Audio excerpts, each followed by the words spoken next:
Baiklah, Assalamualaikum warahmatullahi wabarakatuh. Jadi di kesempatan ini saya akan menjelaskan materi daripada manajemen rantai pasok. Jadi materi yang pertama mengenai basic konsep manajemen rantai pasok. Yang pertama, pendahuluan. Satu, pelaku industri mulai sadar bahwa untuk menyediakan produk yang murah, berkualitas dan cepat, perbaikan internal perusahaan manufaktur adalah tidak cukup. Yang kedua, peran serta supplier. Perusahaan transportasi dan jaringan distributor adalah dibutuhkan. Kesadaran akan adanya produk yang murah, cepat, dan berkualitas inilah memunculkan konsep baru tahun 1990-an, yaitu Supply Chain Management atau disingkat SCM. Jadi, Supply Chain dan SCM. Pengertian daripada supply chain adalah jaringan perusahaan-perusahaan yang secara bersama-sama bekerja untuk memproduksi dan menghantarkan suatu produk ke tangan pemakai akhir. Yang kedua, perusahaan-perusahaan tersebut termasuk supplier, pabrik, distributor, toko atau retail, serta perusahaan pendukung seperti jasa logistik. Ada 3 macam hal yang harus dikelola dalam supply chain, yaitu pertama, aliran barang dari hulu ke hilir, contohnya bahan baku yang dikirim dari supplier ke pabrik, setelah produksi selesai dikirim ke distributor, pengecer, kemudian ke pemakai akhir. Supply chain dan SCM, perspektif operasi dan pemasaran. Kalau supply chain adalah jaringan fisiknya, yakni perusahaan-perusahaan yang terlibat dalam memasok bahan baku, memproduksi barang maupun mengirimkan ke pemakai akhir. SCM adalah metode, alat atau pendekatan pengelolaannya. Pendekatan yang ditekankan dalam SCM adalah terintegrasi dengan semangat kolaborasi. Supply chain management tidak hanya berorientasi pada urusan internal melainkan juga eksternal, perusahaan yang menyangkut hubungan dengan perusahaan-perusahaan partner. Definisi oleh The Council of Logistic Management, yang mana perusahaan yang berada dalam supply chain pada intinya memuaskan konsumen dengan bekerja sama membuat produk yang murah, mengirimkan tepat waktu, dan dengan kualitas yang bagus. Persaingan yang terjadi sekarang bukanlah perusahaan satu dengan yang lainnya, akan tetapi lebih tepat dikatakan supply chain yang satu dengan supply chain yang lain. Kolaborasi dan koordinasi antara perusahaan dalam supply chain harus diutamakan, tapi tidak mengorbankan kepentingan tiap individu perusahaan. Idealnya hubungan perusahaan antara supply chain adalah jangka panjang, sehingga tercipta kepercayaan dan efisiensi. Pertanyaannya, apakah perusahaan Indonesia telah menerapkan SCM dalam perusahaannya? Jawabannya adalah, pada hakikatnya, mereka semua memiliki metode atau pendekatan dalam mengelola supply chain mereka. Namun, tidak semua dari mereka menerapkan pendekatan yang integratif dan kolaboratif. Area cakupan SCM. Yang pertama, apabila mengacu pada sebuah perusahaan manufaktur, kegiatan-kegiatan utama yang masuk dalam klasifikasi SCM adalah: yang pertama, kegiatan merancang produk baru atau disebut juga dengan product development. Yang kedua, kegiatan mendapatkan bahan baku atau disebut juga procurement. Yang ketiga, kegiatan merencanakan produksi dan persediaan atau planning and control. Yang keempat, kegiatan melakukan produksi atau disebut juga production. Yang kelima atau yang terakhir disebut dengan kegiatan melakukan pengiriman atau bisa juga disebut dengan distribution. Jadi di sini bisa kita lihat sendiri di tabel ini detail cakupan SCM.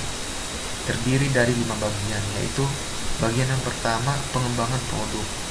Cakupan kegiatannya antara lain melakukan riset pasar, merancang produk baru, melibatkan supplier dalam perancangan produk baru. Bagian yang kedua, pengadaan, memilih supplier, mengevaluasi kinerja supplier, melakukan pembelian bahan baku dan komponen, monitor supply risk, membina dan memelihara hubungan dengan supplier. Bagian yang ketiga, perencanaan dan pengendalian, demand planning, peramalan permintaan, perencanaan kapasitas, perencanaan produksi dan persediaan. Bagian yang keempat, produksi. Cakupan kegiatan Ya, antara lain kegiatan produksi, pengendalian kualitas. Bagian yang kelima, distribusi. Cakupan kegiatannya antara lain perencanaan jaringan, distribusi, penjadwalan pengiriman, mencari dan memelihara hubungan dengan perusahaan jasa pengiriman, memonitor service level di tiap pusat distribusi. Pembelian, procurement, dituntut mempunyai keahlian bernegosiasi, memiliki kemampuan untuk menerjemahkan strategi perusahaan ke dalam sistem pemilihan dan evaluasi supplier. Yang kedua, tugas rutinnya adalah melakukan pembelian bahan baku, komponen jasa, dan sebagainya. Yang ketiga, diharapkan dapat menciptakan kolaborasi jangka panjang dengan supplier relevan, melibatkan mereka dalam perancangan produk baru, mengevaluasi supplieris, dan sebagainya. Perancangan dan pengendalian. Bagian ini bertugas untuk menciptakan koordinasi taktis maupun operasional sehingga kegiatan produksi, pengadaan material, maupun pengiriman produk bisa dilakukan dengan efisien dan tepat waktu. Koordinasi yang dilakukan tidak hanya di internal tapi dalam supply chain, misal menentukan berapa banyak produk akan diproduksi, informasi tentang data penjualan terakhir di tingkat retail, serta berapa banyak stok produk yang masih mereka miliki adalah penting bagi pabrik. Bahkan, retail dengan perusahaan saling koordinasi untuk menentukan rencana produk jangka menengah atau pendek. Distribusi atau pengiriman. Pertama, tugas dalam lingkup supply chain adalah mengirim produk tersebut agar sampai di tangan pelanggan pada waktu dan yang tepat. Yang kedua, aktivitas ini dapat dilakukan sendiri oleh perusahaan atau diserahkan ke perusahaan jasa transportasi. Yang ketiga, dalam cakupan kegiatan distribusi, perusahaan harus merancang jaringan distribusi yang tepat dengan mempertimbangkan aspek biaya, aspek fleksibilitas, dan aspek kecepatan respon terhadap pelanggan. Fungsi fisik dan mediasi pasar. Jadi yang pertama daripada fungsi fisik dan mediasi pasar itu ada kegiatan mediasi pasar bertujuan untuk mencari titik temu antara apa yang diinginkan pelanggan dengan apa yang dibuat dan dikirim oleh supply chain. Yang kedua, melakukan survei pasar untuk mendapatkan model produk apa yang disukai oleh pelanggan pada suatu musim jual, merancang produk yang mencerminkan keinginan pasar tersebut, meramalkan tingkat permintaan dan pelayanan. Purna jual merupakan aktivitas media pasar. Dan yang ketiga, kegiatan mediasi sangat penting bagi supply chain dan memproduksi produk inovatif. Kegiatan fisik dan mediasi pasar harus berjalan dengan sinergis di dalam supply chain. Tantangan dalam mengelola supply chain. Tantangan yang pertama yaitu kompleksitas struktur supply chain. Adanya kompleksitas yang melibatkan internal perusahaan maupun eksternal perusahaan. Internal perusahaan contohnya antara bagian marketing dan produksi. Marketing seringkali membuat kesepakatan dengan pelanggan tanpa mengecek secara baik kemampuan produksi.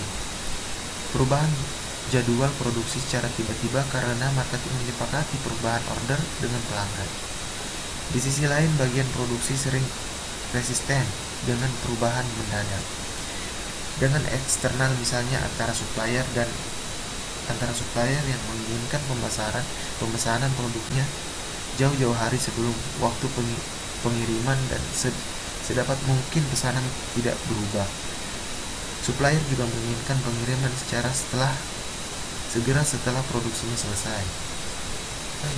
Dalam mengelola supply chain, yang pertama di sisi lain perusahaan menghendaki fleksibilitas yang tinggi dengan mengubah jumlah, spesifikasi maupun judul pengiriman bahan baku yang dipesan. Dan yang kedua, perusahaan juga menginginkan supplier menggunakan JIT, yaitu mengirimkan produk dalam waktu yang tepat dan kuantitasnya kecil-kecil. Yang ketiga, kompleksitas yang lain adalah dalam pembayaran budaya dan bahasa. Tantangan dalam mengelola supply chain. Tantangan yang kedua, ketidakpastian menimbulkan ketidakpercayaan diri terhadap rencana yang dibuat. Sebagai akibatnya, perusahaan menciptakan pengaman di sepanjang supply chain. Pengaman ini bisa berupa safety stock, safety time, atau kepastian produksi maupun transportasi. Jadi sumber ketidakpastian yaitu yang pertama ketidakpastian pembeli, yang kedua ketidakpastian dari supplier yaitu terkait dengan pengiriman harga, kualitas maupun kuantitas. Yang ketiga ketidakpastian internal yang bisa disebabkan kerusakan mesin, kinerja mesin yang tidak sempurna, tenaga kerja serta waktu maupun kualitas produksi. Peran teknologi internet. Aplikasi internet dalam konteks supply chain management yaitu terbagi dua, yaitu 1. Electronic procurement dan electronic fulfillment. Jadi electronic procurement salah satu model pengadaan yang mendukung hubungan jangka pendek adalah electronic auction, yaitu suatu aplikasi untuk mendukung kegiatan lelang yang dilakukan secara elektronik. Pada model ini, pembeli bisa mengundang beberapa calon supplier untuk menawarkan harga atas produk dan spesifikasi dan jumlah tertentu dalam waktu yang telah ditentukan supplier dengan harga rendah yang akan dianggap menang. Proses lelang ini dilakukan dengan media internet. Electronic fulfillment.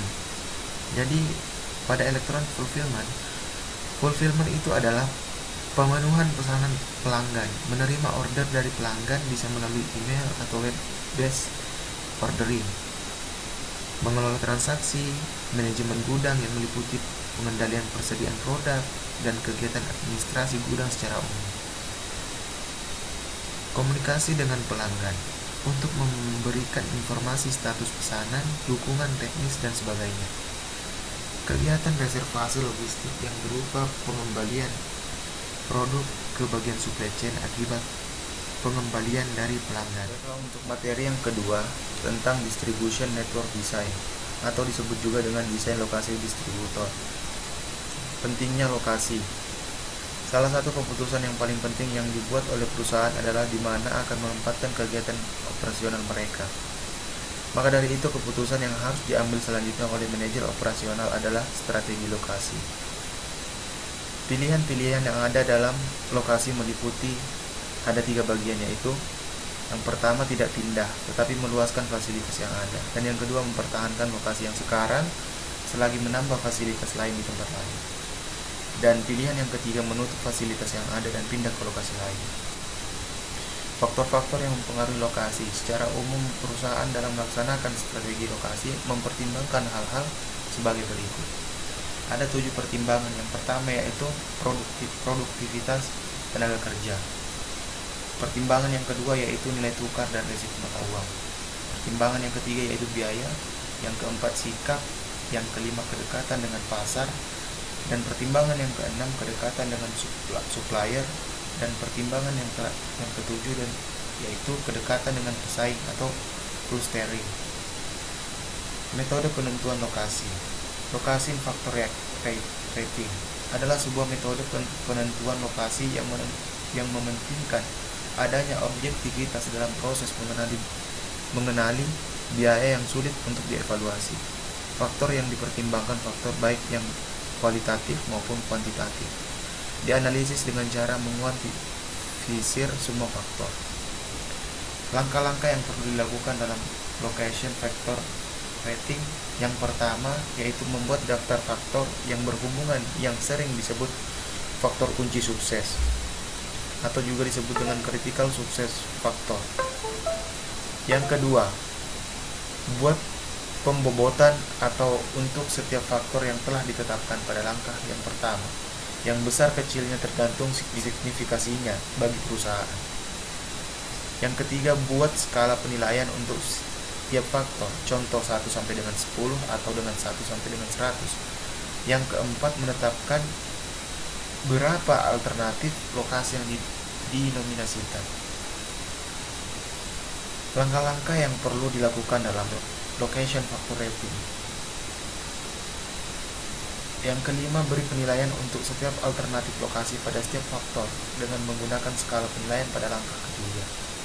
Yang keenam, analisis tiap faktor dengan mengalokasikan bobot untuk tiap faktor dengan penilaian dan jumlahkan hasilnya.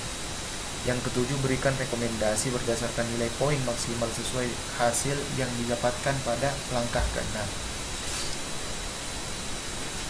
Contoh kasusnya bisa kita lihat sendiri di sini. Ada sebuah perusahaan yang beroperasi secara global mencoba menganalisis beberapa alternatif di negara untuk dijadikan nominasi lokasi distributor atau agen perusahaan di luar negeri. Adapun data perhitungan adalah sebagai berikut. Bobot nilai 1 sampai dengan 10. Dapat kita lihat sendiri di sini, jumlah nilai maksimal adalah 7,35, yaitu negara C, sehingga direkomendasikan untuk dipilih sebagai negara untuk lokasi pembuka distributor atau agen di luar negeri. Center of Gravity Techniques merupakan sebuah teknik matematis yang digunakan untuk menemukan lokasi yang paling baik untuk suatu titik distribusi tunggal yang melayani beberapa toko atau daerah. Metode ini memperhitungkan jarak lokasi pasar, jumlah barang yang dikirim, dan biaya pengiriman. Langkah menggunakan Center of Gravity Technique. Yang pertama, tetapkan jumlah barang yang dikirim dari lokasi ke gudang distribusi atau yang akan dicari lokasinya tiap periode tertentu. Dan yang kedua, buka peta. Tentukan suatu tempat sebagai titik origin 0,0. Yang ketiga, tempatkan lokasi-lokasi pasar yang dimiliki perusahaan pada suatu sistem koordinat dengan titik origin sebagai dasar. Langkah menggunakan Center of Gravity Technique. Yang keempat, tentukan koordinat gudang distribusi dengan rumus koordinat X pusat gravitasi, di mana D di X koordinat X lokasi I, D Y koordinat Y lokasi I, QI jumlah barang yang dipindahkan ke atau dari lokasi I. Contoh kasus, perusahaan mempunyai 4 toko atau retail atau pasar akan menentukan lokasi gudang distributornya dengan data sebagai berikut.